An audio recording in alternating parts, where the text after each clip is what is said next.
அனைவருக்கும் வணக்கம். 5 years course அப்ளைடடுக்கு அவளோட எதிர்பார்த்த 7.5 ரிசர்வேஷன் கட் ஆஃப் வந்துடுச்சு. ஆக்சுவலி நான் சொன்னது தான், இந்த கட் ஆஃப் வந்து எப்பயுமே இன்க்ரீஸாக தான் வரும், லோ ஆகாது அப்படின்னு சொல்லியிருந்தேன். அதே தான் இதுலேயும் நடந்திருக்கு. ஸோ அந்த டீட்டெயில்ஸை பார்த்துலாம். கட் ஆஃப் வந்து நேற்று ரிலீஸ் ஆச்சு, பட் நேற்று வந்து வெப்சைட் எரர்ன்றதால அதை பார்க்க முடியல. ஸோ இன்றைக்கி நம்ம பார்க்குறோம், ஓகேங்களா.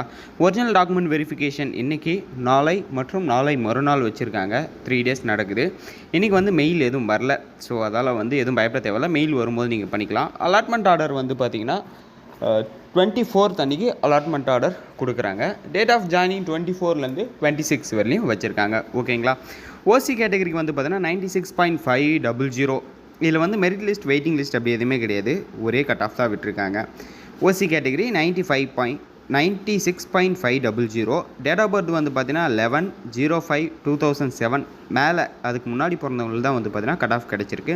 Next BC category 93.750.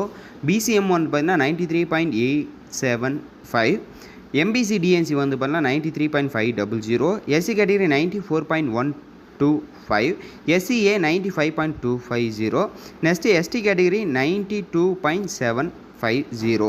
இதில் டேட் ஆஃப் பர்த் வந்து 6/9/2005. இந்த டேட் ஆஃப் பர்த்தில் பிறந்தவங்களுக்கு வந்து பார்த்தீங்கன்னா சீட்டு கிடைக்கும் அப்படின்னு சொல்லியிருக்காங்க. ஸோ ஃபர்தராக எல்லா இன்ஃபர்மேஷனும் வந்து பார்த்தீங்கன்னா உங்களுக்கு மெயில் வரும் அப்படின்னு சொல்லியிருக்காங்க. ஸோ செலக்ட் ஆன எல்லாருக்குமே மெயில் வரும். ஸோ அதை பார்த்தா தெரியும். ஸோ இதில் ஓரளவுக்கு இன்ஃபர்மேஷன் சொல்லியிருக்கேன். இதில் உங்களுக்கு ஏதாவது டவுட் இருந்தது அப்படின்னா கமெண்ட் செக்ஷனில் கமெண்ட் பண்ணுங்கள். நெக்ஸ்ட் அதை ஒரு வீடியோவாக மேக் பண்ணி போஸ்ட் பண்ணுறேன். தேங்க்யூ கைஸ், பாய்.